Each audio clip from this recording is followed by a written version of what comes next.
Hello everyone, welcome back to another video from Shomu's Biology. I'm here today to provide you two important updates from UGC, and both of the updates are super duper important. The first update I believe you all know is regarding the fellowship hike for all the different disciplines of researches, that is either JRF, SRF, Research Associate 1, 2, 3, all these different grades, which I'm going to talk about later. I already made a video on that.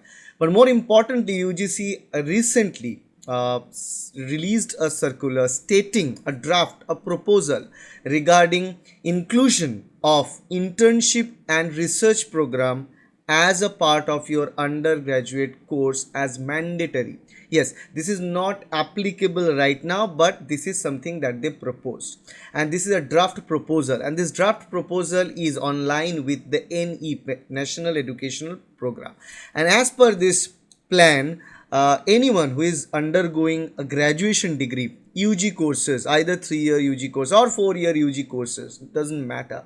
You need to continue your UG course. To complete your UG course, you need to attend a mandatory time span of research or internship program that is ranging from 60 hours to 120 hours. So let's talk about it in a simple manner. Let's say you are a UG student. If this is applicable, then what happens is that after your fourth semester, anytime right after your fourth semester, you are eligible to attain internship in any of the industrial companies, organizations or institutes. Or if you are into research, you want to do research work, then you can join any institute or research institution for that. And you are eligible after your fourth semester, and you need to have 60 to 120 hours of in hand, on spot experience of industry training or a research training. Okay, and this will add to a credit system.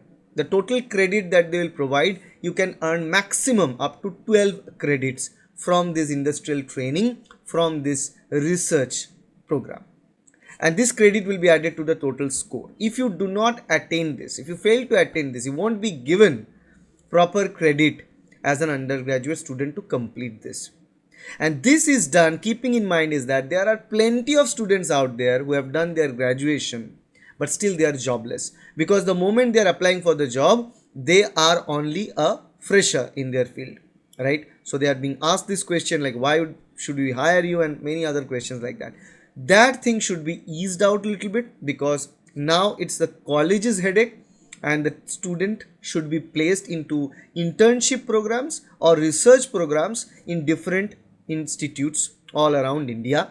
And once they get their experience, then there is some sort of contact that builds up, and we all believe in this idea of contact build up. If you have contacts build up during a UG after fourth semester, that contact can help you to fetch a job later on in your career.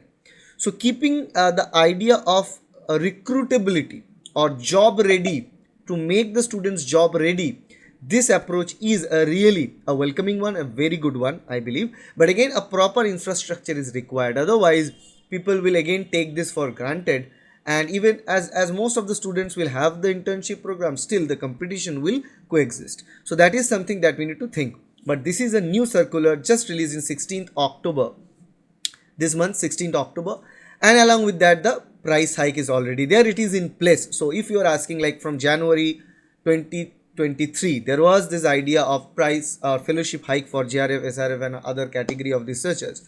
What are these hikes? Again, the second update, here the update list in front of you, where I can clearly share the details. Alright, so I'll take you to the screen, the computer screen of mine. I'll explain.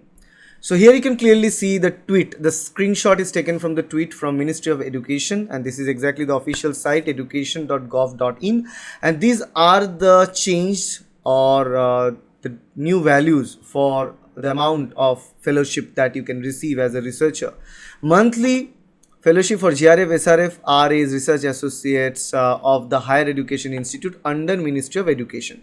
You need to be under the Ministry of Education, otherwise it's not applicable to any industry funded PhD or private PhD programs. Junior research fellow JRF salary hike from 31,000 per month to 37,000 per month, 6,000 increase per month. Senior research fellow SRF from 35,000 per month to 42,000 per month. Again, 7,000 rupees increment. Research associate 47,000 per month to 58,000 per month. This is research associate 1 or RA1 type.